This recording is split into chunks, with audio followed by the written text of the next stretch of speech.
সবাইকে অনেক অনেক স্বাগত। আজ আমরা এমন এক মিষ্টি বন্ধুত্বের গল্প শুনব যা মন ভালো করে দিতে বাধ্য। চলুন শুরু করা যাক লাবিব ও মিনির ঈদের আনন্দ। আমাদের আজকের গল্পটা এক দয়ালু ছেলেকে নিয়ে, যার নাম লাবিব, আর সাথে আছে তার সবসময়ের সঙ্গী একটা ছোট্ট ছাগলছানা। ঈদের ঠিক আগ মুহূর্তে এই দুজন মিলে কিভাবে তাদের গ্রামটাকে আনন্দ আর ভালোবাসায় ভরিয়ে দিয়েছিল, চলুন সেটাই আজ দেখে আসি। তো গল্পটা যাদেরকে নিয়ে চলেন আগে তাদের সাথেই পরিচয় হয়নি। এই হলো আমাদের গল্পের নায়ক লাবিব, ৮ বছরের হাসিখুশি আর দয়ালু একটা ছেলে যাকে গ্রামের সবাই খুব ভালোবাসে। আর এই হলো তার ছায়াসঙ্গী ছোট্ট ছাগল মিনি। মানে লাবিব যেখানে, মিনিও ঠিক সেখানেই। ওদের বন্ধুত্বটা এতটাই গভীর। তখন ঈদের আর মাত্র ২ দিন বাকি। পুরো গ্রাম জুড়ে তাই উৎসবের আমেজ, সবার মনে আনন্দ, চারিদিকে সাজ সাজ রব। সবাই ঈদের প্রস্তুতিতে ব্যস্ত।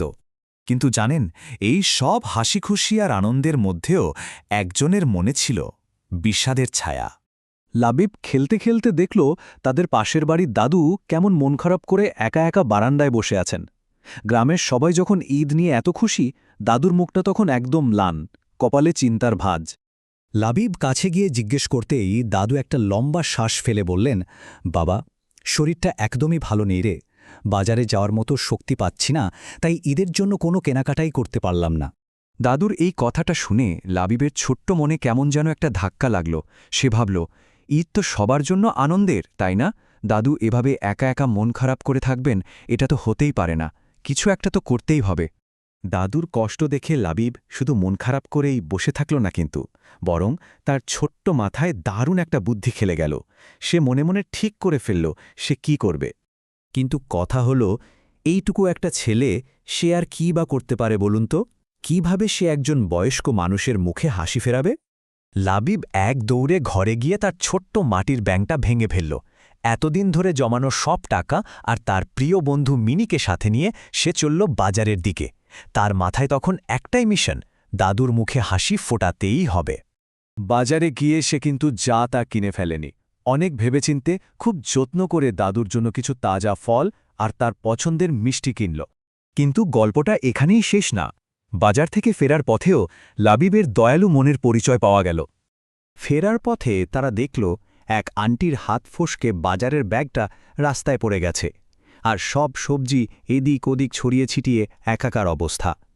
বেচারা আন্টি কি করবেন ভেবেই পাচ্ছিলেন না। লাবিব তো এটা দেখে এক মুহূর্ত দেরি করল না, সোজা দৌড়ে গেল সাহায্য করতে। সে আর মিনি মিলে তাড়াহুড়ো করে সব সবজি কুড়িয়ে আবার আন্টির ব্যাগে সুন্দর করে ভরে দিল।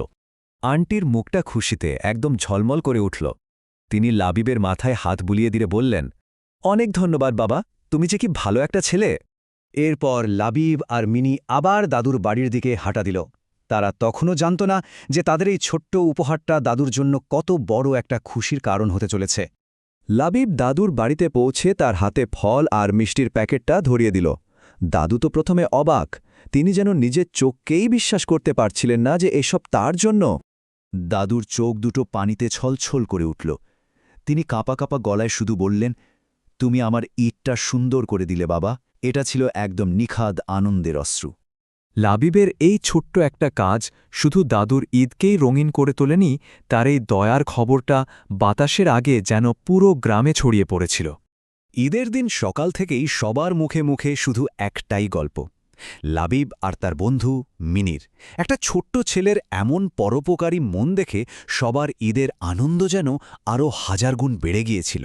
লাবিবও খুশিতে মিনিকে জড়িয়ে ধরে বলল, দেখলি মিনি, আমরা সবাইকে খুশি করতে পেরেছি।